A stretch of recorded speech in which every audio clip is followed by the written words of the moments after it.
Taste the Daily. நாடு முழுவதும் எதிர்பார்க்கப்படக்கூடிய 18வது இந்த தேர்தலினுடைய முடிவுகள் என்ன அப்படின்னு தெரிந்து கொள்வதற்காக விரிவான ஏற்பாடுகள் நடைபெற்று வருகிறது. டெல்லியிலிருந்து செய்தியாளர் ராஜா கூடுதல் விவரத்தோடு இணைகிறார். ராஜா, பாஜக அலுவலகம் ஒருபுறம் தயாராகி வருகிறது, அதே போல காங்கிரஸ் அலுவலகமும் கொண்டாட்டத்திற்கு தயாராகி வருகிறது. ராஜ்பவன் எதற்கு தயாராக இருக்கிறது? குறிப்பாக டெல்லியில் செய்யப்பட்டிருக்கக்கூடிய ஏற்பாடுகள்லாம் என்ன? வணக்கம் கார்கே. இன்னும் சற்று நேரத்தில் நாடே உற்று நோக்கும் இந்த தேர்தல் முடிவுகள் வெளியாகி இருக்கிறது. டெல்லியை பொறுத்தவரை டெல்லி விமான நிலையத்தில் 144 தடை உத்தரவு பிறப்பிக்கப்பட்டிருக்கிறது. இதற்கு முக்கிய காரணம் மக்களவைத் தேர்தல் முடிவுகள் வெளியே வந்த பிறகு பிற மாநிலத்திலிருந்து அரசியல் கட்சி தலைவர்கள் வருகை தர இருக்கிறார்கள். அவர்களுக்கான ஏராளமான தொண்டர்களும் இருப்பார்கள். மேலும் அதிகளவில் விஐபிகள் வருகை இருப்பதால் டெல்லியில் அந்த விமான நிலையத்தை ஒட்டி 144 தடை உத்தரவு பிறப்பிக்கப்பட்டிருக்கிறது. அதேபோல் விமான நிலையத்தில் சுற்றியுள்ள பகுதிகளில் இந்த லேசர் பீம் ஒளிகளை பயன்படுத்தக்கூடாது, அதேபோல் ஆளில்லா விமானங்களுக்கு தடை என்ற பல்வேறு கட்டுப்பாடுகள் விதிக்கப்பட்டிருக்கிறது. டெல்லியில் காலை முதலே எல்லை பகுதிகளில் இந்த வாகன தணிக்கை நடைபெற்று வருகிறது.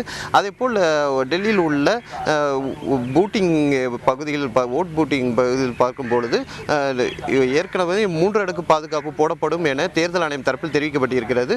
இது டெல்லி மட்டும் இல்லாமல் எங்கெல்லாம் வாக்கு எண்ணிக்கை நடக்கிறதோ அந்த மையங்கள் அனைத்திலுமே 3 அடுக்கு பாதுகாப்பு தேர்தல் ஆணையம் தரப்பில் போடப்பட்டிருக்கிறது. இதை தவிர டெல்லியில் ஏராளமான 1000க்கும் மேற்பட்ட போலீசாரும் கண்காணிப்பு பணியில் ஈடுபட்டு இருக்கிறார்கள். தேர்தல் முடிவுகள் வந்த பிறகு பாஜக ஆட்சி அமைத்தால் பாஜக ஆளும் மாநில முதல்வர்கள், அமைச்சர்கள் மற்றும் எம்பிகள் என ஏராளமான வருகை தருகிறார்கள். ஒருவேளை காங்கிரஸ் ஆட்சி அமைக்கும் பட்சத்தில் இந்தியா கூட்டணி கட்சியின் தலைவர்கள் ஏராளமானவர்கள் வருகை தர இருப்பதால் இந்த மாதிரி பாதுகாப்பான ஏற்பாடுகள் செய்யப்பட்டு இருக்கிறது. தேவைப்படும் பட்சத்தில் டெல்லி முழுவதும் 144 தடை உத்தரவும் பிறப்பிப்பதற்காக ஆலோசனையும் நடைபெற்று இருக்கிறது. காலை முதலே தொடர்ந்து இந்த டெல்லி முழுவதும் போலீசார் கட்டுப்பாட்டில் இருக்கிறது. 8 மணி முதல் இந்த வாக்கு எண்ணிக்கை தொடங்க உள்ள நிலையில் இதற்கான ஏற்பாடுகள் செய்யப்பட்டு இருக்கிறது. தொடர்ந்து அவ்வப்போதும் இந்த வாகன தணிக்கைகள் நடைபெற்று வரும் இடங்கள் எல்லாம் இந்த மேலும் அடுத்த கட்ட சோதனைகளும் செய்யப்பட்டு வருகிறது.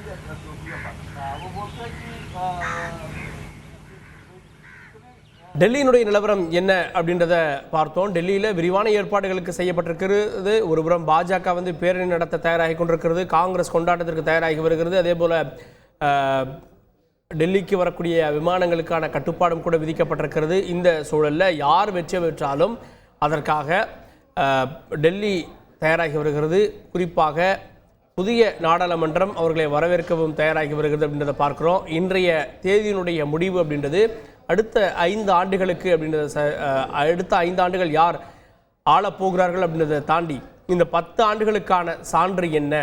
பாஜகவுக்கே மீண்டும் வாய்ப்பு வழங்க போகிறார்களா அல்லது இந்தியா கூட்டணிக்கு வாய்ப்பு இருக்கிறதா அப்படின்ற கேள்விகளை ஏற்படுத்தியிருக்கிறது. இல்லை கருத்து கணிப்புகளை போலதான் முடிவுகள் வரப்போகிறதா? இல்லை அதை தாண்டி சோனியா காந்தி அவர்கள்லாம் சொல்கிறாங்க இல்லை கருத்து கணிப்புகளை தாண்டிய முடிவு வரப்போகிறது, காத்திருங்கள் அப்படின்றாங்க.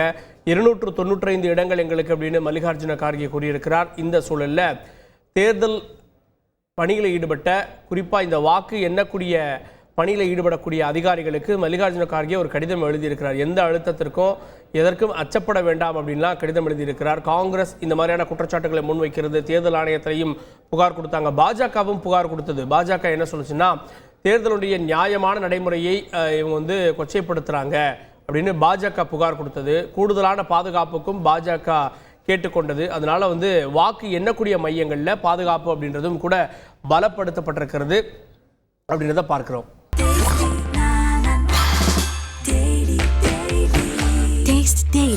Taste the Daily.